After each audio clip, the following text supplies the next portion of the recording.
Dear compatriots, it is my unique honor to address you on this day. This is the third anniversary of our nation's independence, both as the president of our dear country and simply as a fellow Nigerian. On this solemn yet hopeful day, let us commend our founding fathers and mothers. Without them, there would have been no modern Nigeria. From the fading embers of colonialism, their activism, dedication, and leadership gave life to the belief in Nigeria as a sovereign and independent nation. Let us, at this very moment, affirm that as Nigerians, we are all endowed with the sacred right and individual gifts that God has bestowed on us as a nation and as human beings. No one is greater or lesser than the other. The triumph that Nigeria has achieved shall define us. The travails we have endured shall strengthen us, and no other nation or power on this earth shall keep us from our rightful place and destiny. This nation belongs to you, dear people. Love and cherish it as your very own. Nigeria is yours. Nigeria is remarkable in its formation and essential character. We are a broad and dynamic blend of ethnic groups, religious, tradition, and cultures. Yet, our bonds are yet intangible, strong, invisible, yet universal. We are joined by a common thirst for peace and progress, by the common dream of our prosperity and harmony, and by the unified ideas of tolerance and justice, forging a nation based on the fair application of these noble principles to a diverse population has been a task of significant blessing, but also serious challenge.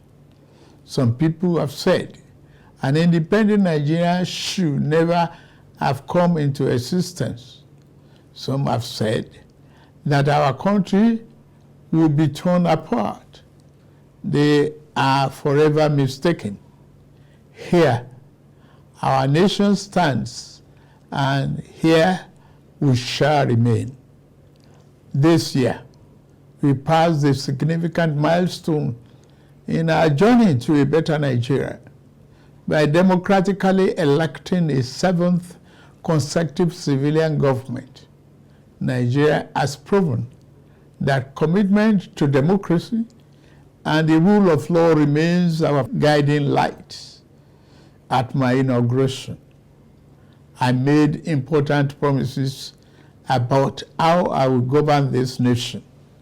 Among those promises were pledges to reshape and modernize our economy and to secure the lives, liberty, and property of the people.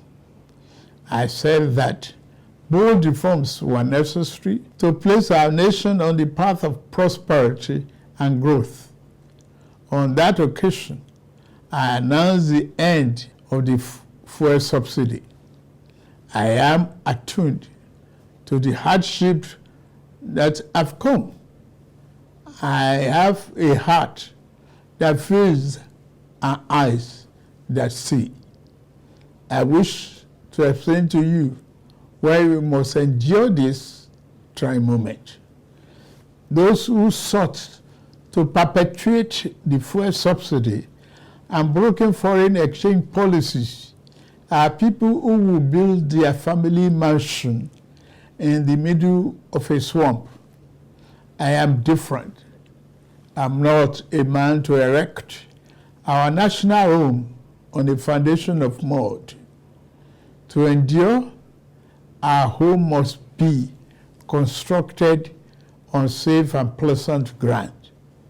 Reform may be painful, but it is what greatness and the future require. We now carry the cost of reaching a future Nigeria where the abundance and fruit of the nation are fairly shared among all, not hoarded by a select and greedy few.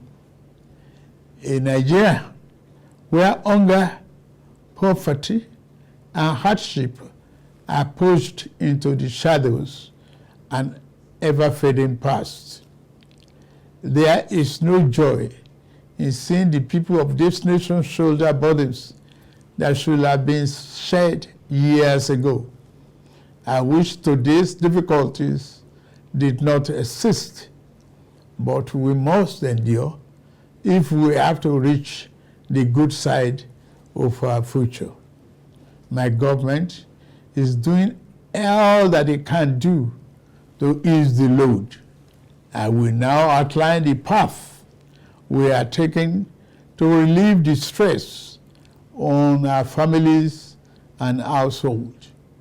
We have embarked on a several sector reform to stabilize the economy, direct fiscal and monetary policy to fight inflation, encourage production, ensure the security of lives and property, and lend more support to the poor and the vulnerable.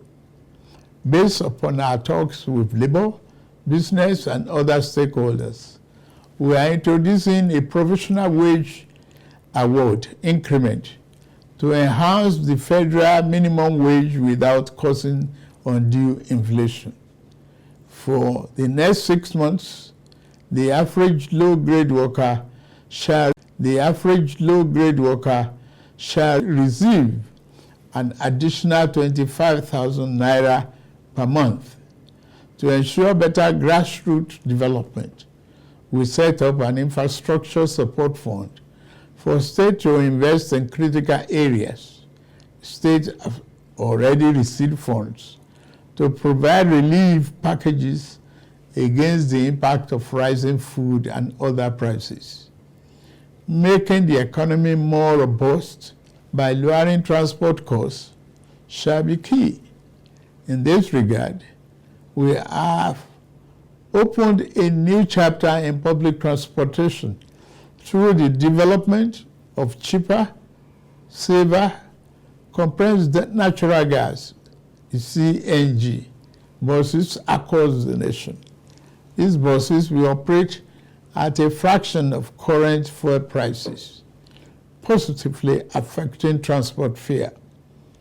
The new CNG conversion kits will start coming in very soon, as all hands are on deck to fast-track the usual lengthy procurement process. We are also setting up training facilities and workshops across the nation to train and provide new opportunities for the transport operators and entrepreneurs. This is a groundbreaking moment where, as a nation, we embrace more efficient means to power our economy. In making this change, we also make history. I pledged a thorough house cleaning of the den of malvisions the CBN has become. That house cleaning is well underway. A new leadership for the central bank has been constituted. Also, the special investigator will soon present its findings on the past lapses and how to prevent similar recurrences.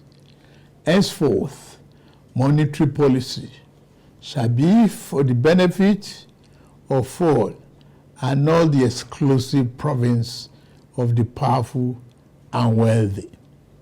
Wise tax policy is essential for the economic fairness and development. I have inaugurated a committee on tax reform to improve the efficiency of tax administration in the country and address fiscal policies that are unfair or hinder the business environment and slow our growth. To boost employment and urban incomes, we are providing investment funding for enterprises with greater potential. Similarly, we are increasing investment in micro, small, and medium-sized enterprises. Commencing this month, the social safety net is being extended through the expansion of the cash transfer programs to an additional 15 million vulnerable households.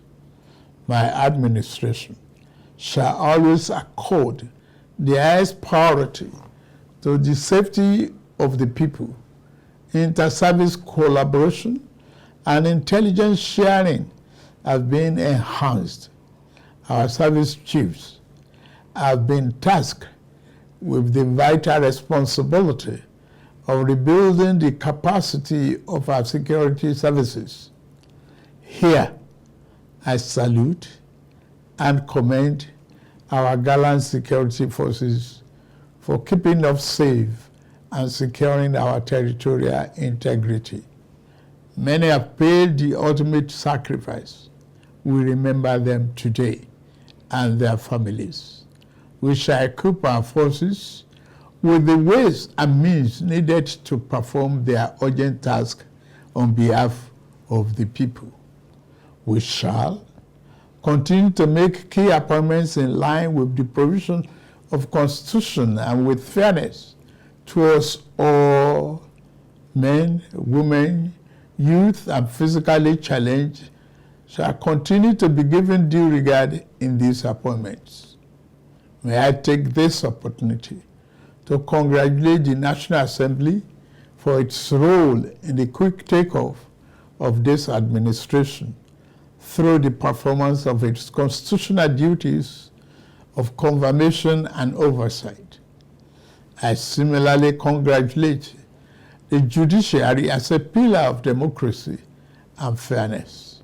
I also thank members of our dynamic civil society organizations and labor unions for their dedication to Nigerian democracy. We may not always agree, but I value your advice and recommendations. You are my brothers and sisters, and you have my due respect. Fellow compatriots, the journey ahead will not be navigated by the fear or hatred. We can only achieve our better Nigeria through courage, compassion, commitment as one indivisible unit. I promise that I shall remain committed and serve faithfully. I also invite all to join this enterprise to make our beloved nation into its better self. We can do it. We must do it. We shall do it. I wish you all a happy 63rd Independence Anniversary. Thank you very much for listening. May God bless the Federal Republic of Nigeria and bless all of you.